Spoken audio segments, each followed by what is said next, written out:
Alright, so today we are talking about the anime swordsman of D&D 5e, the Samurai. This is one of the most ridiculous subclasses for fighter, straight up. I will let you all know right now, this is no surprise to anybody. If you've been on my channel before, you've heard me talk this thing up. This is absolutely an S-tier fighter, alright? We're getting that right up front now. So, with the Samurai, this thing is specializing in, number one, it's going to grant itself advantage, pretty cool stuff. Later on, you're able to forgo that advantage to make additional attacks on your turn, so you just become this insane cyclone. Like, oh my god.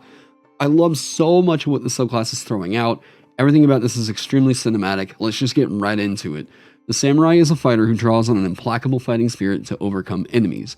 A Samurai's resolve is nearly unbreakable, and the enemies in the Samurai's path have two choices: yield or die fighting. Just super simple, straight to the point. Let's get into the third level.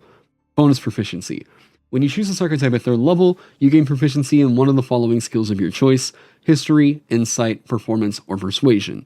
With that one right there, insight and persuasion are going to be more common. It seems like one of those ones that, like, just by naturally interacting with the world, these two come up more frequently than what I would say is like history and performance. Those two are ones that, like, you can find uses for them. You can make them useful, sure. Just because they're blue doesn't mean that I think that they're bad. Again, these are very good to pick up. It's just a matter of, I think that insight and persuasion are much more frequent.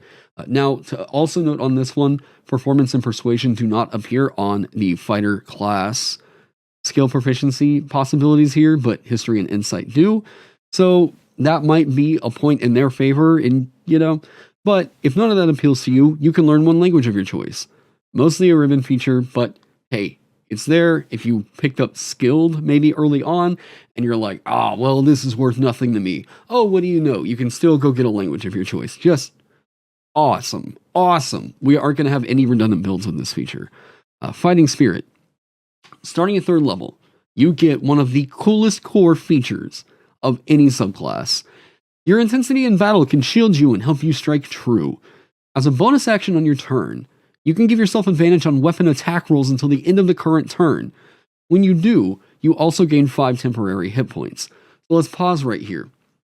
Bonus action per fighter. The one thing that you get in the core class that's making me think like, this might get a little finicky here, is you get Second Wind, right? Second Wind is like once per quote-unquote combat encounter. It's a short rest refresh, whatever. But Second Wind is like, if you really need that extra healing, boom, you can get it. This is this isn't going to be cluttered because this is what I call setup, okay? This is a bonus action that you use before you take your main action right here. Because what happens if you use this at the end of your turn? You get the 5 temporary hit points and advantage on weapon attack rolls that immediately ends, right? So we are definitely using this at the start of our turn.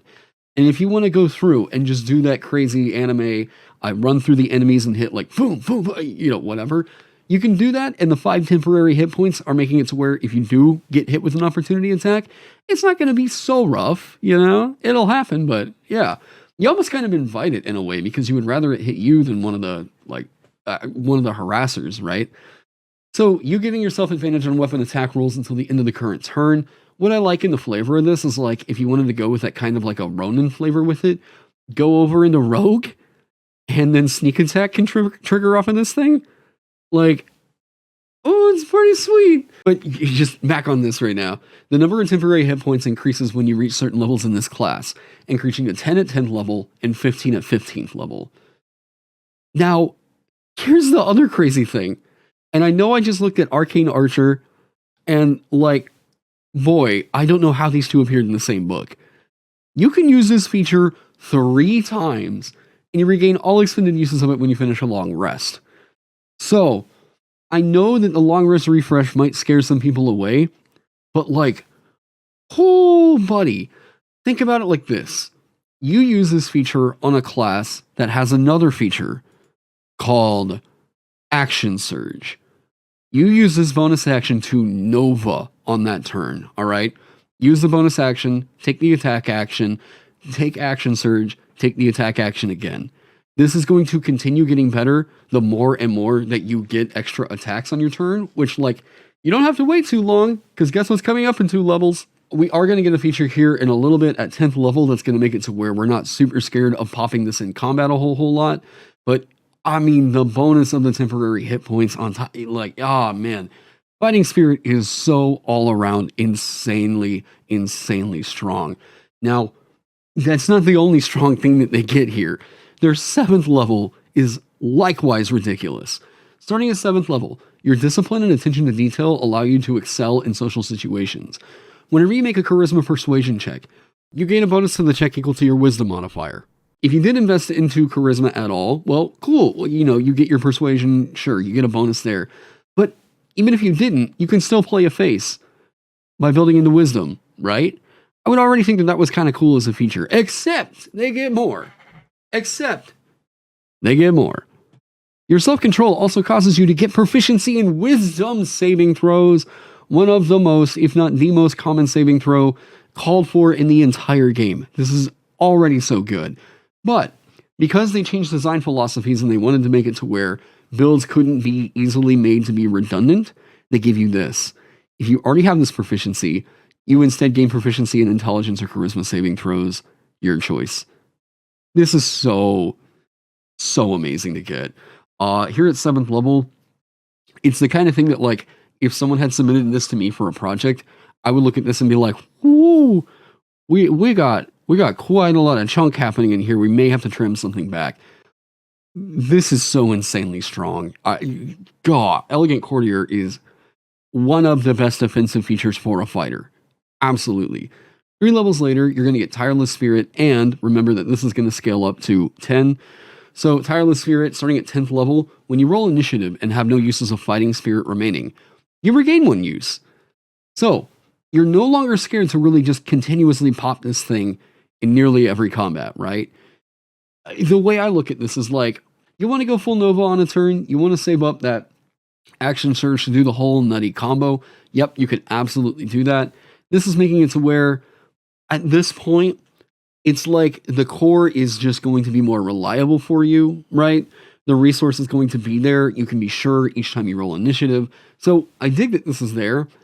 Part of me thinks that in the future, if I'm thinking of like what the future design philosophy is going to be, they may make this, if they rework Fighter at all, to be maybe a part of Fighting Spirit. I wouldn't be surprised if they decided to reel this back a little bit, but like, oh man, I adore Tireless Spirit.